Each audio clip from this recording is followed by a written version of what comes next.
I was at y'all. It's your boy Rico from RicoScores, and it's time to talk about it. I know some rumors have gone around and things like that, but as of I think yesterday or a couple of days ago, the Patriots is reports coming from the Patriots that they're basically breaking up with Bill Belichick regardless of what happens at the end of the season.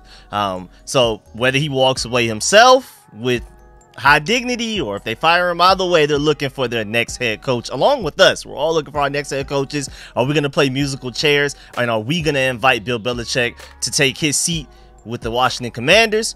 Is this a realistic option? At first, we got to explore that. Is this even like a real thing? And then even beyond all of that, is it a good or a bad idea? So I'm gonna provide points as to why it's good and both bad, and then we're gonna come with a solid conclusion at the end as to how I feel. And of course, I want y'all in the comment section to let me know how y'all feel when we finish this video. But don't let me know how you feel just yet. Let me present my points. Y'all probably have a lot of points out there that I may not even discuss in this video, so bring your points as well, because you may be able to provide some points that may sway me one way or another as well. So definitely let me know in the comment section how you feel, but just wait till the end of the video before you do that, because I have some really solid points to go both ways. Most notably on the bad side, there are a lot of reasons why this could be a potentially terrible idea. But before we dive into all of that, make sure you stiff arm that like button, stiff arm the subscription button, and stiff arm the bell next to that subscription button so you get notification each and every time I release informative and opinionated videos just like this one. Yes, sir, I'm getting better. I'm able to say it a little bit quicker now. You know what I'm saying? Your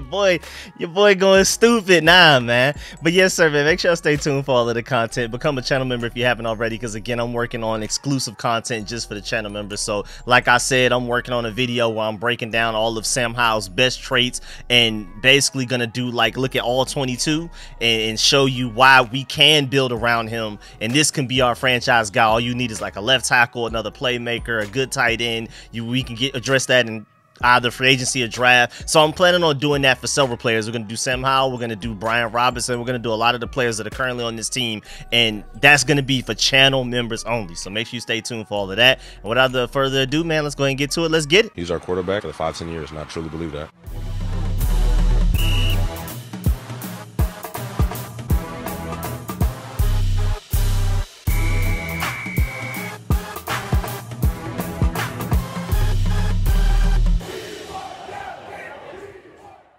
All right, so a report came out. This was just 2 days ago. The Patriots already decided that they would be moving on from Bill Belichick at the end of the season after their loss to the Colts in Germany earlier this year. Quote, when they came out of the loss in Germany, conversations I had that week made it very clear that a decision was made. They were going to play out the string, and at the end of the year, there would be a parting of ways for a variety of reasons, unquote. So it sounds like it's a done deal. It's been decided since earlier this season, but they're just going to go ahead and let them finish the season. And the fact that there's a variety of reasons lets you know that there's probably no way of going back. Even if somehow the Patriots finish this season on a 4-game win streak, which I highly doubt they even want to do, because that's just going to mess up their draft pick. Just like similar to us, it's like really no point at this point. No matter what happens, Bill Belichick is out of New England. I feel like this should be more breaking news than what it is. Like, I feel like ESPN and places like that, First Take, have not talked about this enough. But once it hits, I'm pretty sure this is going to be like breaking news once he's officially gone, when the season ends, before we start the playoff games and stuff like that. But this is crazy, man. This is the end of an era, so I feel like that alone just needs to be talked about and appreciated. This is an end of a crazy era. Is Bill Belichick gonna move on somewhere else, or is he just gonna just quit coaching entirely? And like, if he is willing to coach somewhere else, does he need that same power that he had for the Patriots, which we're going to talk about when we're talking about the good and bad of a potential Bill Belichick Commanders union? Is he's one of those guys that's like, he just can't only be a head coach. He needs to be the GM, head coach, the all overseer, the monarch, the dictator, like he basically has been for the Patriots. Is that the type of situation that he wants moving forward, if he even wants to continue coaching? Tom Karan, however you pronounce his name, that's the source from that quote and everything. He said that Bill Belichick is beyond the point where he could save his job with the Patriots once this season ends. It's pretty much a done deal. And so even before that, because this was 2 days ago, even just a couple of weeks ago, people were attaching Bill Belichick to the Commanders, saying that if Bill Belichick gets fired, the Commanders could be one of those places that he lands. And then now again, 2 days ago, it sounded like he's a done deal. He's gone no matter what at the end of this season. So of course, people are bringing up those rumors to the Commanders once again. But going back to a couple of weeks ago, Colin Cowherd said this exactly, quote, "That leads me to believe it would be Washington. They haven't determined anything with the Chargers, and he's an East Coast guy. On the surface, Washington has some nice skilled players, and Bill doesn't draft those. What they don't have is a star quarterback. They have Sam Howell, who deserves another year, but I don't think he's a hoist the trophy guy. Between Cleveland and New England, Bill has drafted 12 quarterbacks. He's hit a home run with 1. The good news is, initially, they have what Bill can't draft, weapons. But if Bill is your GM, he's an abject disaster. That's being diplomatic about it," unquote. Brings up a lot of great points that, you know, we're going to bring up also when we get to the good and bad about this, especially some of the bad. But Colin Cowherd is attaching the Commanders to the Patriots. And then you even have Albert Breer as well. A credible reporter who is well sourced with the Patriots organization was on the show today with Grant Paulson. He said he would not be surprised at all if Josh Harris tries to land Bill Belichick. He also said the Harris and company have at least given it some thought. So Albert Breer is basically saying that they're aware that Bill Belichick is more than likely done with the Patriots at the end of this season, and they've at the very least thought about it. And that alone is a little scary. That's breaking news in itself. And then back November 15th, this was a long time ago, but there was a team Belichick coaching week 1 2024 betting odds from BetOnline AG, and we were number 1 with a 3-1 odds, with the Chargers 4-1, Panthers 5-1, Titans 6-1, Bears 7-1, and it keeps going and going and going. But we were number 1 in the betting odds for Bill Belichick's next coaching stop, which is just wow. So moving on, another interesting note is that Josh Harris has a relationship with John Kraft, the eventual heir in New England, and they went to business school together, which is very interesting in itself. That's a really random note right there. Also, Albert Breer said that Josh Harris could hire Bill Belichick to be viewed as instant credibility, where you bring in a guy that has a proven track record of winning, and then that should help allow a lot of other pieces to fall in place. That should attract a better defensive coordinator, attract a credible offensive coordinator, all of that type of stuff,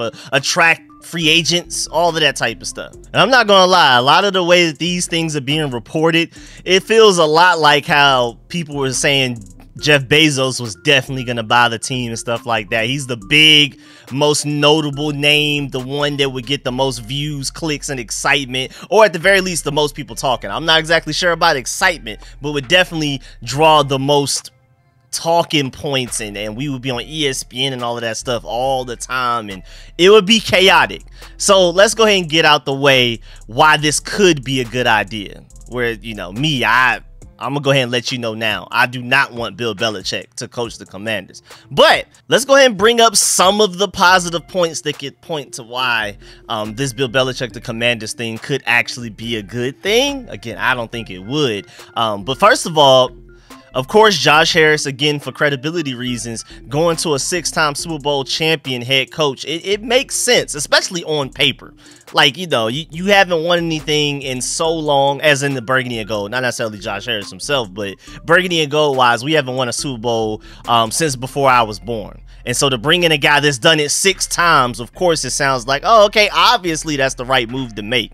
Also, Josh Harris and Magic Johnson both have a lot of respect for Bill Belichick. And if you're trying to, like, basically bring in a winning culture, which is why Dan Snyder and company brought in Ron Rivera, Josh Harris and Magic Johnson can bring in Bill Belichick for the same reason, for the culture above all else. And then we can figure out the X's and O's, we can figure out the winning beyond that. But let's bring in a guy that can fix the culture. Well, we've seen that definitely has not worked out for us. That we definitely blew a flat tire on that. It seemed like we had a little momentum going, and then the wheels just fell off of that one. So I mean, I guess if I'm reaching for positives, maybe that's one right there. But hey, man, the only way, and again, I don't want Bill Belichick to be our head coach, but the only positive that if he were to be our head coach, he's not the GM. Let's go ahead and get that out the way. We're going to talk about that with reasons why he should not be the head coach for the Commanders and why he should not be our GM. He's not the GM. He does not come over with all of that power that he had for New England. We're going to talk about that. And then also when it comes to offensive coordinator, we cannot let him pick the guy. we're not having a Josh McDaniels 2.0 situation. It's either Eric Bieniemy, hopefully a guy like a Ben Johnson, but Ben Johnson's not leaving the Detroit Lions for a lateral move. He wants to probably become a head coach if he's going to leave that good situation, because he had plenty of head coaching opportunities last year. He probably foresaw what was going on with the Panthers after he interviewed with those guys. It was like, nah, I'll stay in Detroit, dog. So if he leaves Detroit, he's leaving for not only a head coaching job, but a great head coaching opportunity in general.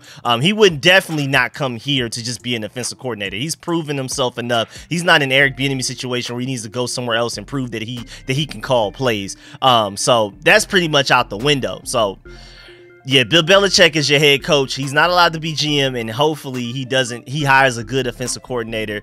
Hopefully your GM decides who the offensive coordinator is and not him, because he doesn't have a great track record of offensive coordinators, man. It has not worked out very well.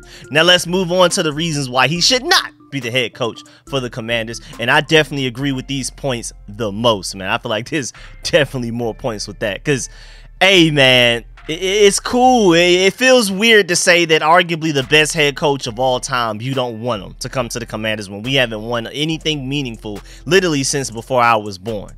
You know what I'm saying? So I know that's hard to say. I know it's crazy. Like, from the outside looking in, if you're not a Commanders fan, if you're a fan of any other team and you're like, Bill Belichick wants to be your head coach, you do feel a little funny saying like, nah, we don't want a 6-time Super Bowl champion when, again, we haven't won one since I was born. But at the same time, shouts out to Chris Cooley for these points. Bill Belichick has had a losing record before Brady. He's had a losing record after Brady. He hasn't had a great draft in over a decade. He's 71 years old. I think that's notable. He forced Brady out of New England, and he's not above the drama. Also, one point I want to add before we finish Chris Cooley's points, before I forget about it, is that this whole culture thing, it's a boom or bust type of thing. Either guys love it or they hate it. And if you're losing, guys hate it. And that would basically be a more dramatic version, a worse version of what we have going on with Eric Bieniemy right now, with players complaining about him coaching, his coaching style, it being too hard, expecting too much of players, and requiring too much time and effort for things to work. And it's great when you're winning. It's terrible when you're losing. And Bill Belichick, if anything, is the more dominant and dramatic version of that. So I mean, if Bill Belichick comes here and we don't immediately start winning, then it's dark. Now, Colin Cowherd did bring up a good point. He doesn't draft skill position players well, and I feel like we do have pretty decent skill position players. So it's kind of like you can see it as a puzzle piece, match made in heaven. But I don't like it. But again, going back to that culture, I mean, you can argue he has the most polarizing culture we've ever heard of in the NFL. Again, you either love or hate it. You're either super on board or you super hate it. You dread it. You wake up every morning wishing you could play for another team. And then moving on, he gave Mac Jones 3 offensive coordinators in 3 years, a bad wide receiver room, and a bad O-line. Now, Mac Jones is not a good quarterback, but it also doesn't sound like a great situation for a quarterback to be under. And that's completely Bill Belichick. He's had complete power over everything. Also, let's not forget the fact that Bill Belichick drafted Bailey Zapp over Sam Howell. Let's not forget that in the same draft. I know Bill Belichick was the exciting, has all of the stats prospect, but come on, dog. Shouts out my boy Mark Tiller for bringing this up. I want nothing to do with Bill Belichick coming here. That's just what this team does not need. Another coach-centric model where the head coach is also the GM, not to mention another dinosaur, defensive-minded coach who has shown he can't win consistently without his golden boy quarterback. I completely agree. It's scary. Shouts out to Chris Cooley again. My excitement for the new ownership would go from 10 out of 10 to 2 out of 10 if they trade for Bill Belichick, because it's literally something Dan Snyder would do, which is a point I brought up slightly earlier. Like, this just sounds like the whole Dan Snyder flashy pick thing. This sounds like the same Jeff Bezos world of things. It's the exciting thing. It's the thing that would get the most views and clicks on the internet. And then again, Bill Belichick, the GM, even if he were to come here and not be the GM, I'm super worried about that. But Bill Belichick, the GM, again, without Brady, before and after Brady, has just not been great. I mean, the whole Mac Jones experiment hasn't worked out. I feel like the whole Jimmy Garoppolo thing was weird. But I mean, the Mac Jones thing, keeps starting them and benching them. And again, the situation you put around him, he's terrible with drafting tight ends. And I know we complain about the burgundy and gold under Ron Rivera, Martin Mayhew, and all of these guys as far as fixing the tight end position. We haven't been as bad as they have. I mean, they are terrible when it comes to tight ends. They just one failure after another. And I mean, they even brought in guys that we thought could be great, guys we wanted to sign, and they just end up not working out. As if they're just like a tight end curse. Bill Belichick has a tight end curse to where even if they get a good tight end, it doesn't work out. Also, don't forget about the fact that, again, on top of the fact that he's bad at figuring out skill position players, he's been absolutely terrible. Can't forget N'Keal Harry and a lot of these other guys out there. But he also drafted a kicker in the 4th round, and that is the same guy that's missing 36 yarders. If you're going to draft a kicker in the 4th round, he better be a future Hall of Famer. But drafting a kicker in the 4th round by itself, no matter how great he is absolutely terrible. That is an awful decision. And not only did he draft a kicker in the 4th round, but he's a bad kicker that he drafted in the 4th round. I know we complain about Cameron Cheeseman trading up for him in the 5th. Boy, that boy Belichick drafted a kicker in the 4th, and he's bad. Awful. He may be even an even worse kicker than Cameron Cheeseman is a long snapper. And Cameron Cheeseman's trying to throw it 25 yards above Tressway's head every chance he gets. Now, before we get up out of here, just to let you know, John Com did report multiple times that Josh Harris plans on getting a GM, and then that GM will hire his head coach. I highly doubt Bill Belichick is willing to deal with any of that type of process, because again, Bill Belichick seems that type of guy that he doesn't want to lose power. He's not. I highly doubt he's going to want to just go be a head coach and that's it for somewhere else. He wants to be the GM as well. Well, how are you going to be the head coach and the GM if a GM is hiring you?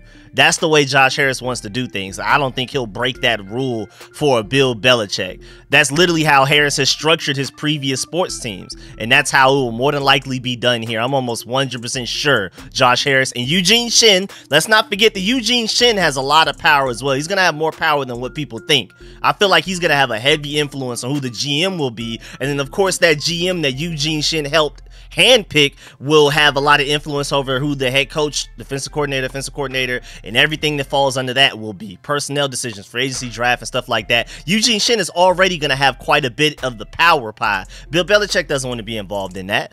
So I just highly doubt this is a thing. Like my boy, the Rail World, brought up on Twitter, this is nothing but Bill's agent just floating things to the media to get a buzz for his client and stuff like that. I could definitely see this being that type of situation. And then, like, again, I know he's a 6-time Super Bowl champion, but this is one of the best coaching carousel off seasons to need a head coach potentially. I mean, you have so many options. Now, if you want to go defensive minded, you have Lou Anarumo from the Cincinnati Bengals. I think that's how you pronounce his name. You have Ejiro Evero from the Carolina Panthers. You have Brian Flores from the Minnesota Vikings. You have Aaron Glenn from the Detroit Lions. You have Raheem Morris from the Rams.